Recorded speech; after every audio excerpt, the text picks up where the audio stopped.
You have some time to look at questions 1 to 4.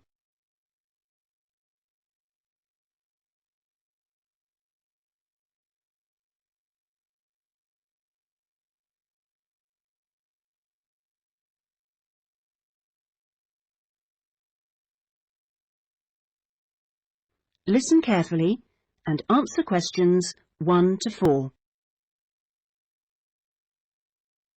Good afternoon, Dreamtime Travel. How can I help you?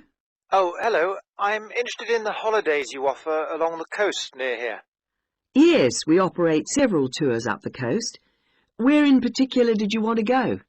Well, I like the sound of the holiday that mentioned whales. Was it, whale watching?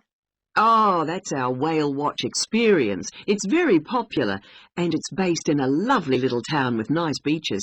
Oh, right. And how long does it last? It's 2 days.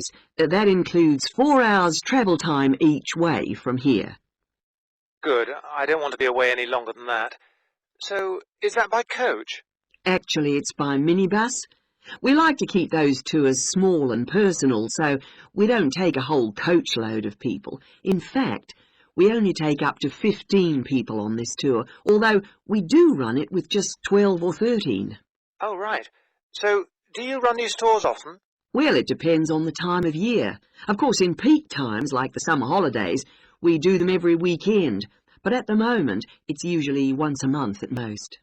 And when is the next one going? Let me see. There's one in 3 weeks' time, which is April the 18th, and then we don't have another one until June the 2nd. All right. And is April a good time to go? Pretty good, though the really good time is later in the year. I have to say, though, that the whale sighting is only one of the many things offered. Really? Yes, the hotel itself where you stay has great facilities. It's called the Palisades. The Paris what? No, it's actually the Palisades. Pallissades. It's right on the main beach there. Oh, I see. All of the rooms have nice views, and the food is really good there too. Oh, right. Before you hear the rest of the conversation, you have some time to look at questions 5 to 10.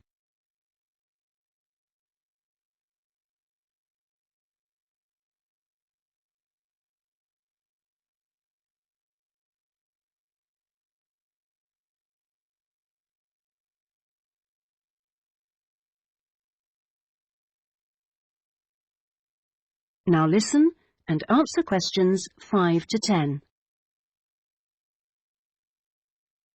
And what about the other things, that are included in the price? Oh, there are lots of things.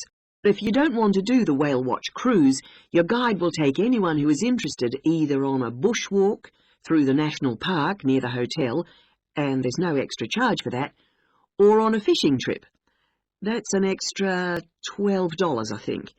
And there's also a reptile park in town. That costs more or less the same. No, I think I'd prefer whales to snakes. Yeah.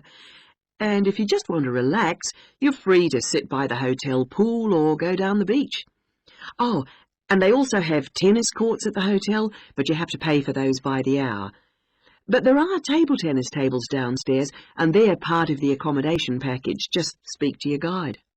Well, that sounds good. So how much is the basic tour price? At this time of year, it's usually around $300, but let me check. It's actually $280. And the next tour, are there any places on that one? How many people is it for? There are 2 of us. Yes, that should be fine. Can I just mention that we require all bookings to be made at least 14 days before you travel to avoid cancellations of tours? And if you cancel within 7 days of departure, you will have to pay 50% of your total booking. Okay. And you also need to pay a 20% deposit at the time of booking. Can I pay that by credit card? Yes, you can. All right. What I'll do is I'll talk to my partner and get back to you. Fine. So I'll make a provisional booking, shall I? 2 for the whale watch experience. Let me issue you with a customer reference number for when you call back. Do you have a pen? Yes. OK. It's 39745T. That's T for Tango. When you call back, ask to speak to the tour manager. That's me, Tracy. Fine, I will. You have some time to look at questions 11 to 17.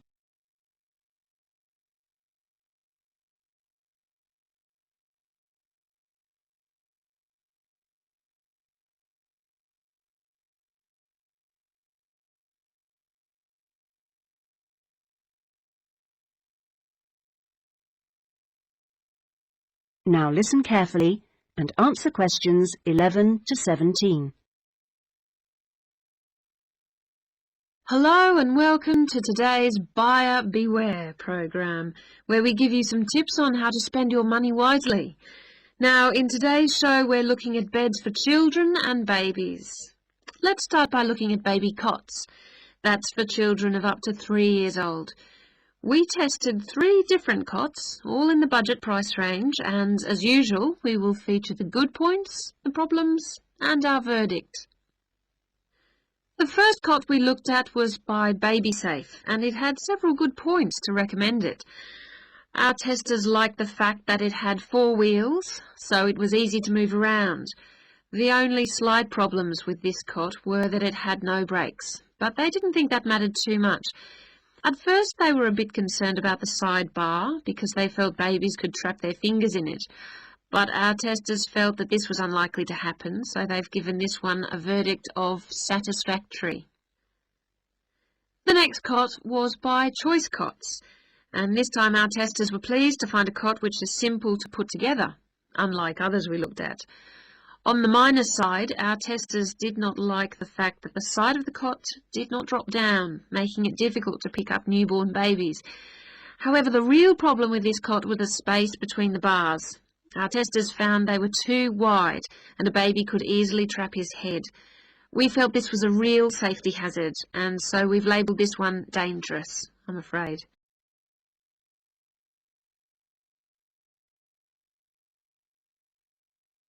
Before you hear the rest of the program, you have some time to look at questions 18 to 20.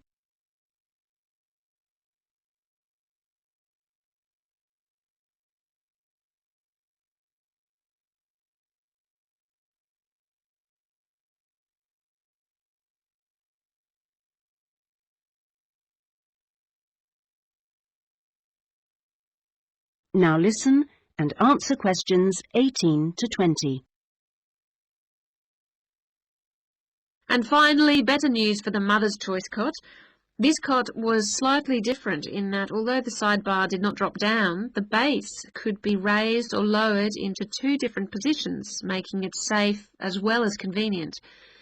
The negatives for this one were quite minor. The only niggle everyone had was the fact that it has no wheels, and the only other problem anyone could find was that there were pictures, which were simply stuck on and so could easily become detached. The makers have now promised to discontinue this practice. As this cot will then be safe in every way, we have made the Mother's Choice cot our best buy. Congratulations, Mother's Choice. So what features should you look for in a baby's cot? Well, obviously, safety is a very important factor, as well as comfort and convenience. We recommend that if you are buying a cot, do make sure that any metal present is not rusted or bent in any way. You should ensure your cot has only rounded or smooth edging without any sharp edges. This is especially important for wooden cots. And now, on to beds for toddlers. You have some time to look at questions 21 to 25.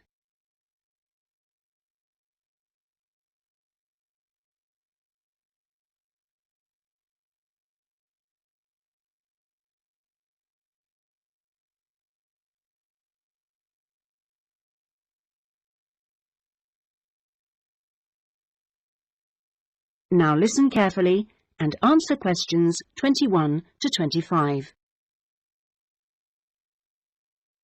Excuse me, I was told to come here for advice about management diploma courses. You've certainly come to the right place. Hi, my name is Monica. Nice to meet you. My name is Andrew Harris. So, Andrew, have you seen our diploma course prospectus yet? Yes, I've already looked at it. In fact, I thought the information on course content was really useful. But I'm afraid I'm a bit confused by all the different ways you can do the course. Full-time intensive, part-time, and so on. Well, let's see if I can help. I think each course type has its advantages and disadvantages, so it really depends on you, your own study habits, and your financial circumstances, of course. Are you working at the moment? Yes, I've been working in the administration section of the local hospital for the last 3 years. And before that, I worked in the office of a computer engineering company for 2 years. So I've got about 5 years of relevant work experience. And what I'm hoping to focus on is personnel management. I see. And are you planning to leave your current job to study, or are you thinking about just taking a year off? I want to know what my options are, really. I don't want to quit my job or anything, and my employers are keen for me to get some more qualifications, but obviously it would be better if I could do a course without taking too much time away from work. Right. So you don't really want to do the full-time course, then? No, not really. It's also a question of finances. You see, my office have agreed to pay the cost of the course itself, but I would have to take unpaid leave if I want to study full-time, and, well, I don't think I could afford to support myself with no salary for a whole year. Okay. Well, you have two other possibilities. You could either do the part-time course, that would be over 2 years, and you wouldn't have to take any time off work, or you could do what we call a modular course. You could do that in 18 months if you wanted, or longer. It's quite flexible, and it would be up to you. So what does the part-time course involve? For that, you would join an evening class and have a lecture twice a week. Then you'd have to attend a seminar or discussion workshop 1 weekend a month. What kind of coursework would I have to do? Well, it's a mixture. You'd be expected to write an essay each month, which counts towards your final assessment. You have a case study to do by the end of the course, which might involve doing a survey or something like that. And also you need to hand in a short report every 4 weeks. So that's quite a lot of work then, on top of working every day. It sounds like a lot of studying, and really tiring. Yeah, you certainly wouldn't have much free time.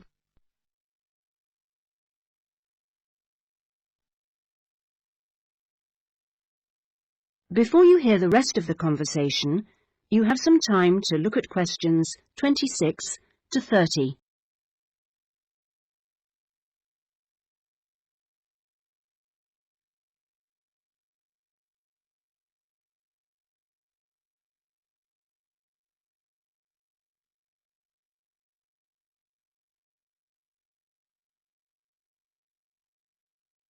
Now listen and answer questions 26 to 30. What about the modular course? What would I have to do for that? Well, that's where you get the opportunity to study full-time for short periods. That way you can cover a lot of coursework and attend lectures and seminars during the day. And each module lasts for 1 term, say about 12 weeks at a time. There are obvious advantages in this. The main one being that you can study in a much more intensive way, which suits some people much better. And how many of these modules would I have to do to get the diploma? The current programme is 2 modules, and then you have to choose a topic to work in more depth. But you can base that on your job, and so you don't need to be away from the office. And how long it takes is up to you. The important thing is that you don't have to study and work. You can focus on one thing at a time. Yes, I can see that. It certainly sounds attractive. It would be more expensive, though. I mean, I'd have to support myself without pay for each module. That's true, so that might be a problem for you. Look, why don't you talk this over with your employers and then... You have some time to look at questions 31 to 40.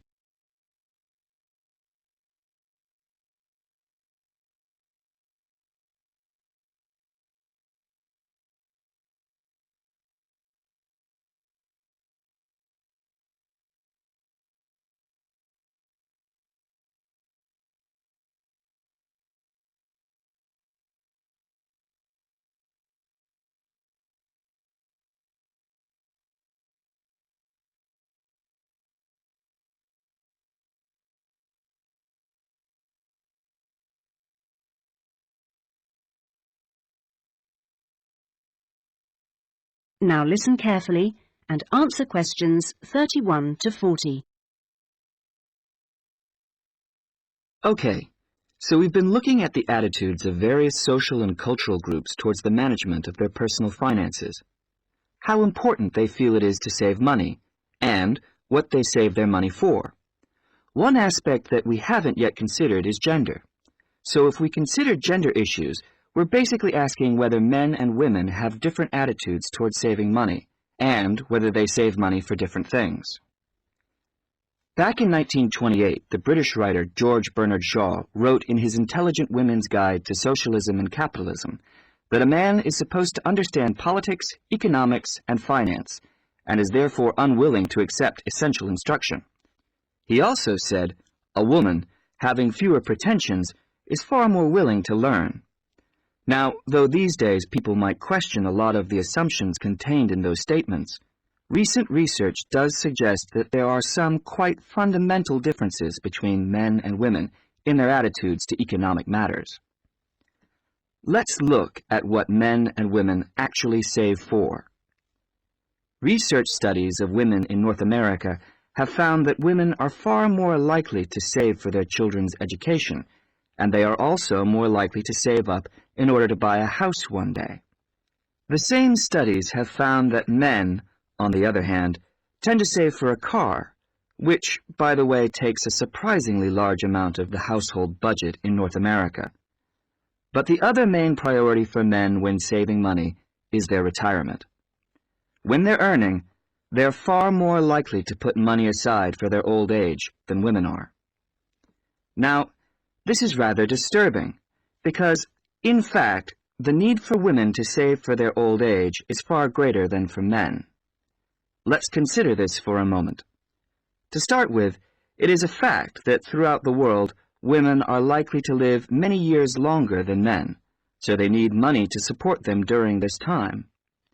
Since women are likely to be the ones left without a partner in old age, they may therefore have to pay for nursing care, because they don't have a spouse to look after them. Furthermore, the high divorce rates in North America are creating a poverty cycle for women. It is the divorced women who will most often have to look after the children, and thus they need more money to look after not just themselves, but others.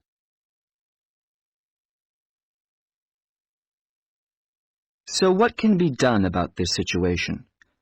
The population in North America is likely to contain an increasing number of elderly women. The research indicates that at present, for women, it takes a crisis to make them think about their future financial situation. But of course, this is the very worst time for anyone to make important decisions. Women today need to look ahead, think ahead, not wait until they're under pressure. Even women in their early 20s need to think about pensions, for example, and with increasing numbers of women in professional positions, there are signs that this is beginning to happen. Then research also suggests that women avoid dealing effectively with their economic situation because of a lack of confidence. The best way for them to overcome this is by getting themselves properly informed so they are less dependent on other people's advice. A number of initiatives have been set up to help them do this. This college, for example, is one of the educational institutions which offers night classes in money management, and increasing numbers of women are enrolling on such courses. Here, they can be given advice on different ways of saving. Many women are unwilling to invest in stocks and shares, for instance, but these can be extremely profitable. It is usually advised that at least 70% of a person's savings should be in low-risk investments. But for the rest, financial advisors often advise taking some well-informed risks. Initiatives such as this can give women the economic skills and knowledge they need for a comfortable, independent retirement. The increasing proportion of elderly women in the population is likely to have other economic consequences. That is the end of section 4. You now have half a minute to check your answers.